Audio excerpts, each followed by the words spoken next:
और बढ़ेंगे खबरों में आगे। सतना से खबर है, जहां महिला प्रोफेसर की संदिग्ध मौत का मामला। मां की मौत के बाद बोला बेटा, पापा ने मार दिया। फांसी के फंदे से लटका मिला था प्रोफेसर स्नेहल का शव। महिला के शव के पास मिले थे खून के धब्बे।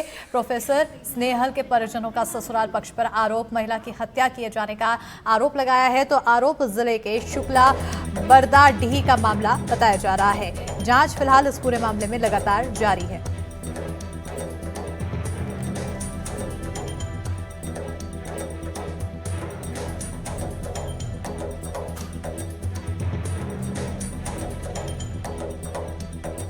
कभी आपको लगा कि मम्मी सुसाइड कर लेंगी? नहीं, उन्होंने मारा है। किसने मारा होगा? वो पापा ने। एक बार उन्होंने बोर्ड फेंक कर मारा था उनको पहले ही। अच्छा, तो आप जब मम्मी साथ में रहते थे तो किस तरह का व्यवहार करते थे पापा? मतलब अच्छा नहीं था, ऐसे दिन भर गुस्सा ही, मुंह बैठ कर रहते थे, बंद कर गुस्सा ही रहते थे। अच्छा, आपको भी मारते थे कि प्यार करते थे? नहीं, मेरे को नहीं मारते थे, माँ को। एक बार उन्होंने मारा था वैसे तो, और वो टॉर्चर करते थे मेंटली। हमारे साथ स्नेहल के पिता अतुल कुमार सिंह मौजूद हैं। दादा, इतनी बड़ी दुर्भाग्यपूर्ण घटना आपके परिवार में घटित हुई जी, क्या मानते हैं आप? क्या मांगे हैं आपकी? मेरी मांग है निष्पक्ष जांच कराई जाए जी हैं, और मुझे ये विश्वास, मेरी बेटी जो है तो सुसाइड नहीं कर सकती, क्योंकि इतना बड़ा उसका बेटा है, मेरा नाती है। नाती की पढ़ाई पे बहुत ध्यान देती थी वो। रात में गई है, हंसी खुशी गई है, उसको लेके गए हैं। रात में बुलाना एक गमी मेरे यहाँ थी। मेरी मदर ख़त्म हुई थी 22 तारीख को, मेरी मदर ख़त्म हुई थी। 25 तारीख की रात जो है ये उसको फ़ोन किए, मैं तो नीचे बैठा था। बुला घर ले गए अपने? घर बुला के वो नहीं लेके गए, फ़ोन कर रहे थे कि तुम आओ। मिसेज ने हमसे पूछा कि ड्राइवर है क्या, रमज़ान कहाँ चला गया। मैंने कहा रमज़ान तो इतनी टाइम तक थोड़ी बैठेगा, घर चला गया वो। बात क्या है?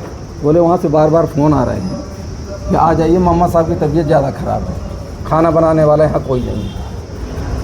आपका जो दामाद वरुण था, वरुण करता क्या था? कुछ नहीं करता था। तो ये प्रताड़ना, जैसे शादी को तो बहुत साल हो चुके हैं, तो क्या प्रताड़ना को लेकर आपकी बिटिया ने आपसे कहा? 1-2 बार बोला, लेकिन हमसे ज़्यादा बात नहीं करती जी। और प्रयास यही करती थी कि हमारे कानों में कोई बात ना आए। मदर से, सिस्टर से, प्लस छोटी सिस्टर से मैं बात करती थी, लेकिन हमसे ज़्यादा बात नहीं करती थी कि मैंने इनको तकलीफ़ होगी। इन्होंने जितना है किया रखा, प्लाट भी लिया था उन्होंने, मकान बनवाया, जो हमसे मदद बन पड़ी। शादी के बाद भी हमने उसको बीएड कराया, पीएचडी कराई हैं। बोल देते तेरे बाप के पास बहुत पैसा है, वहाँ मांगो, मेरे पास नहीं। उनको पढ़ाने का बड़ा शौक़ है, वो पढ़ाएं अपने को। आपका तो नाती कह रहा है कि हमारे पिता ने ही हमारी माँ की हत्या की। नाती इतना प्रताड़ित? अब नाती चूँकि साथ में रहता, मैं तो साथ में रहता नहीं था, तो संभव है, लगातार प्रताड़ित था, चूँकि साथ में रहता था। प्रताड़ना उसने देखी हुई है। आपने यदि उसके बयान लिए होंगे तो उसने बतलाया होगा, मैं तो यहाँ था नहीं जी हैं। और वहाँ जाके जब मैं सुबह जाता हूँ, देखिए, पहले मैंने बेटे को भेजा, बेटी को भेजा, फिर मैंने मिसेज को भेजा, जी, ठीक है ना। उसके बाद जब वहाँ से मेरा ड्राइवर। हमारे साथ स्नेहल की बहन स्वप्नल है, छोटी, जो मौके पर सबसे पहले पहुंची थी। क्या देखा था बेटा आपने वहाँ पहुंचकर? मुझे घर पे पिताजी, मेरे पापा द्वारा बुलाया गया और बोला गया कि जाओ देखो दीदी गेट नहीं खोल रही, दादा को बुलाओ और लेकर जाओ वहाँ पर। वहाँ हम पहुँचते हैं 10 बरदाडी शुक्ला उनके घर में। जैसे ही घुसते हैं उनके गेट को, मतलब कि वो लोग सब बाहर खड़े हुए थे, उनके सास ससुर और पति दीदी के। जैसे ही हम लोग गेट नॉक करते हैं, हम और दादा पीछे से आकर 2 हाथ मारता है, गेट खुल जाता है और दीदी हमारी मतलब कि ऊपर पंखे में लटकी हुई मिलती है हमको। हम लोग एकदम, हम लोगों की कुछ कह ही नहीं पाते हैं उसमें, एकदम से हाथ हम लोग बहुत ज़्यादा बैठती। मगर सबसे बड़ी बात है कि इतनी बड़ी चीज़ देखकर उन लोगों के मुँह से उफ तक नहीं निकलता है, उनकी कोई भी प्रतिक्रिया नहीं दिखती है, एकदम न्यून रहते हैं वो लोग। आपकी सिस्टर जो थी असिस्टेंट प्रोफेसर थी? जी, असिस्टेंट प्रोफेसर। हाँ, तो कैसी रही हैं आपकी दीदी? क्या इतनी कमज़ोर थी कि आपको लगता है कि आत्महत्या कर सकती थी वो? बिल्कुल कमज़ोर नहीं थी, क्योंकि वो जब उसकी शादी हुई 2012 में, तब से उसने इस तरह की परिस्थिति देखी है कि उसको 2-2 रुपए की मोहताज थी वो, मतलब कि तब भी उसने इतना स्ट्रगल किया अपनी करियर के प्रति। नहीं, मुझे एक मजबूत, एक अच्छा वो अपना जीवन यापन करना है, अपने मेरा जो बेटा होगा तो मतलब जो भी होगा बच्चा, उसके लिए एक अच्छा, जब बेटा हुआ उसके प्रति उसने इतनी ज़्यादा वो दिखाई, 3,000 की नौकरी की, 12,000 की नौकरी की। आज तो वो अच्छी बलबूते असिस्टेंट प्रोफेसर थी 50,000 की नौकरी में, तो वो क्यों इस तरह का कदम उठाएगी?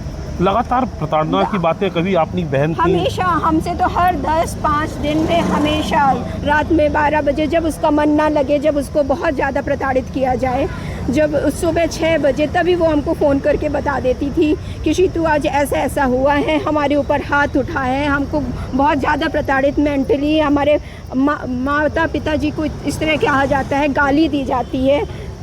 बहुत ज़्यादा उसको प्रताड़ना थी, बहुत ज़्यादा मानसिक प्रताड़ना अत्यधिक थी। तो आप लोग मानती हैं कि आत्महत्या नहीं है? आत्महत्या तो नहीं है, आत्महत्या तो बिल्कुल भी नहीं है, क्योंकि उसको इस तरह प्रताड़ित किया गया है कि हम क्या बताएं, हम लोगों को बिल्कुल विश्वास नहीं था, नहीं तो हम लोग एक एक रिकॉर्डिंग अपने पास सेव करके रखते।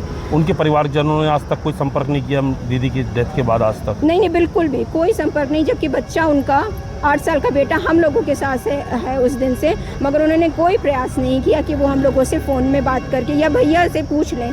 तो हमारे द्वारा जिस दिन दीदी गई हमारे घर से, उस रात में भैया बार बार फ़ोन लगा रहा था कि माँ इतना जल्दी नहीं सोती है, माँ से बात करते हैं, माँ से बात करते हैं, मगर दीदी ने फ़ोन नहीं उठाया। सुबह भी मेरे 8 बजे मेरे द्वारा फ़ोन लगाया गया, फिर भी उसने फ़ोन नहीं उठाया। और फ़ोन हम लोग जब गए थे वहाँ पर तो फ़ोन डाइनिंग टेबल के ऊपर रखा हुआ था, मतलब कि उनके रूम के बाहर रखा हुआ था। तो क्या इन लोगों ने घंटी नहीं सुनी होगी? क्या इन लोगों को पता नहीं था कि अपना लड़का छोड़ कर आई है तो लड़का परेशान हो रहा हो, वो फ़ोन कर रहा होगा?